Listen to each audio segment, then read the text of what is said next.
বন্ধ ঘরে দিনভর পড়ে থাকলো মৃত মহিলার দেহ। জীবদ্দশায় শিক্ষকতা করে পরিবারকে আগলে রেখেছিলেন তিনি। বিদায় বেলায় অসহায় অবস্থার ছবি তুলে ধরল প্রাক্তন শিক্ষিকার ঘটনা। শিক্ষিকার মৃত্যুর খবর পেয়েও উপস্থিত ছিলেন না আপনজনদের কেউ। দেশের অন্য কোথাও নয়, সীমান্ত শহর করিমগঞ্জ তথা শ্রীভূমিতে একটি চাঞ্চল্যকর ও মানবিক দিক থেকে উদ্বেগজনক ঘটনা সামনে এসেছে। মৃতদেহ ঘরে রেখে দরজা বন্ধ করে পরিবারের সদস্যদের অনুপস্থিতিকে ঘিরে উঠছে প্রশ্ন। ঘটনাকে কেন্দ্র করে রাতে শ্রীভূমি স্টিমারঘাট এলাকায় ছড়িয়ে পড়ে তীব্র চাঞ্চল্য। হতবাগা মহিলার নাম শ্রেয়সী রায় বলে জানা গেছে। খবর পেয়ে রাতে ঘটনাস্থলে উপস্থিত হয় সদর থানার পুলিশ। মঙ্গলবার সকালে এক মহিলার মৃত্যুর পর তার দেহ ঘরের ভেতরে তালাবদ্ধ অবস্থায় রেখে পরিবারের সদস্যরা অনুপস্থিত ছিলেন, এমন অভিযোগ সামনে এসেছে। মৃত মহিলার নাম শ্রেয়সী রায়, বয়স আনুমানিক 65 বছর। তিনি একজন অবসরপ্রাপ্ত শিক্ষিকা ছিলেন এবং দীর্ঘদিন ধরে মানসিক অসুস্থতায় ভুগছিলেন বলে জানা গেছে। স্থানীয় সূত্রে জানা যায়, গতকাল মঙ্গলবার সকালে তার মৃত্যু হলেও ঘরের দরজা বন্ধ করে দেহ ভেতরে রেখেই তার ভাই চলে যান। বিষয়টি জানাজানি হতেই এলাকায় তীব্র প্রতিক্রিয়ার সৃষ্টি হয়। প্রতিবেশীদের অভিযোগ, একই শহরে বসবাস করলেও শ্রেয়সী রায়ের ভাই অভিজিৎ রায় এবং তার পরিবার দীর্ঘদিন ধরে অসুস্থ বোনের খোঁজ খবর নেননি এবং তাকে একা রেখেছিলেন। অন্যদিকে অভিজিৎ রায়ের পরিবারের পক্ষ থেকে জানানো হয়েছে, মৃত্যুর খবর পাওয়ার পরেই নাকি তারা ঘটনাস্থলে পৌঁছান এবং প্রয়োজনীয় ব্যবস্থা গ্রহণ করেন। জানা গেছে, অভিজিৎ রায় বর্তমানে কাজের সূত্রে গুয়াহাটিতে রয়েছেন এবং তিনি আজ বুধবার শ্রীভূমিতে পৌঁছে শেষকৃত্য সম্পন্ন করবেন। মহিলার দেহ ঘরের ভেতরে দরজা বন্ধ করে রাখার ঘটনা ঘিরে সন্দেহ তৈরি হলে স্থানীয় বাসিন্দারা সদর থানায় খবর দেন। খবর পেয়ে মঙ্গলবার রাতে সদর থানার পুলিশ ঘটনাস্থলে পৌঁছে দেহ উদ্ধার করে ময়না তদন্তের জন্য করিমগঞ্জ সিভিল হাসপাতালে পাঠায়। এই ঘটনাকে কেন্দ্র করে মঙ্গলবার রাতে শ্রীভূমি স্টিমারঘাট এলাকায় ব্যাপক চাঞ্চল্য ছড়িয়ে পড়ে। পুলিশ পুরো বিষয়টি খতিয়ে দেখছে।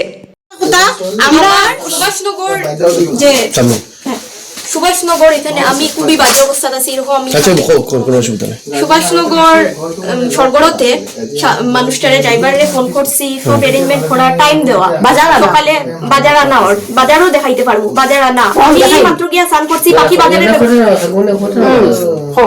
বাকি বাজার খোরাত গেছি, আমার জামাই বাবুয়ে বাজার করে, বাবার টিকিট করা হয়েছে, বাবা সকালে আইবার পরে সকালে এটা করা হইতো। এখন প্রসেসিং চলে, কাজ চলে, এটা কোনোভাবে।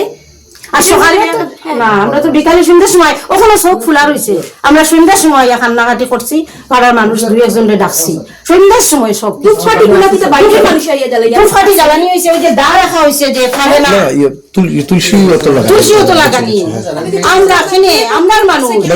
আপনার প্রসেস আছে কালকে সকালে, আর গার্জিয়ান নাই কে কইছে? গার্জিয়ান ছাড়া এরকম একটা মানুষ এত থেকে গার্জিয়ান নাই তারা কইছে না, কইছে গার্জিয়ান আইছেন দেখছেন তালা মারিয়া গেছেন। একদম না, আমরা সকালে আসি না, ও মাত্র কিটা সময় না, ও মাত্র তারে তো আমরা কিছু জানি না। গার্জিয়ান তোমার খোঁজ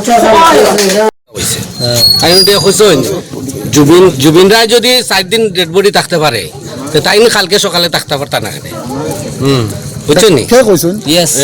কিতা কিতাবে কবিজন কবিজন তাই কইছেন। আমরার কথা হয়েছে পাড়ার মধ্যে বাচ্চা কাচ্চা আছে নানি, সবে বই বাচ্চারা দৌড়াই ওই তখন না, এটা সব মিশানি, সব মিশানি। কিন্তু তারা ইয়াকর সন্ধ্যার সময় খান্দি উন্দিয়া গেছে, এটা সকাল 9টার কথা কর তারা। আর একটা ডেড বডির লগে আমরা হিন্দু শাস্ত্রে একটা মানুষ থাকতো না, লাগা বাড়ির মানুষ আছে, এই বাড়িতে রাখলো না তারা, এমনি প্রসেসিং চলে তারা কর।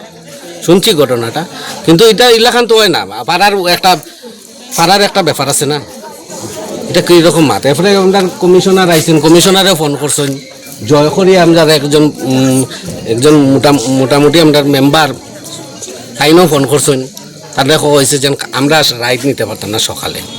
জুবিন যদি 4 দিন থাকিয়া থাকে কিন্তু, আর একটা ডেড বডিরে সকালে লাগান সারা রাইত এমনি রাখা যায়? আপনারা দেখছেন গিয়া পরিস্থিতি।